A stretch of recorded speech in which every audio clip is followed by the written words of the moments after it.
고유정의 전 남편 살해 사건과 관련해 경찰 대응이 부실했다는 지적이 제기되어 왔습니다. 자체 조사에 나선 경찰청은 초동 수사가 부실했다며 관계자들에 대한 감찰을 벌이기로 했습니다. 초기 대응은 물론이고 수사 전반에 걸쳐 미흡한 점이 발견됐다는 판단을 내린 겁니다. 취재기자 연결합니다. 김대근 기자.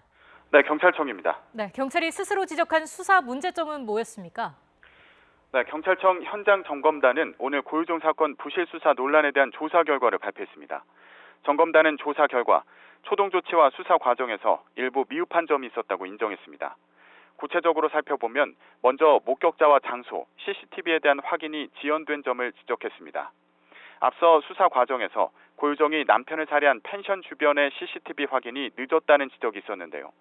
수사 관계자들은 다른 지역의 CCTV를 먼저 확인하느라 늦어졌다는 입장이지만 점검단은 우선순위 판단에 아쉬운 점이 있었다고 밝혔습니다.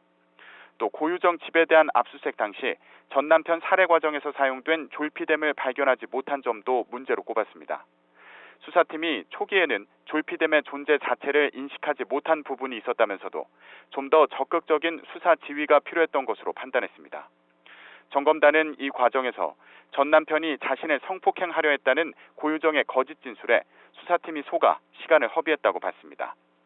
점검단은 또 최근 고유정의 체포 영상이 일부 언론에 공개된 것과 관련해 상부 보고 등 적절한 절차를 거치지 않은 상태에서 공개 결정이 이루어졌다고 지적했습니다. 점검단은 이런 조사 결과를 바탕으로 수사 책임자 3명을 감찰 의뢰하기로 했습니다. 박기남 전 제주동부서장과 제주동부서 여성청소년 과장, 형사과장이 그 대상입니다. 또 앞으로 이 같은 논란이 재발하는 것을 막기 위해 주요 사건의 초기 대응 단계부터 본청과 지방청 각 기능이 참여하는 종합 대응팀을 구성해 수사와 공보를 지원하기로 했습니다.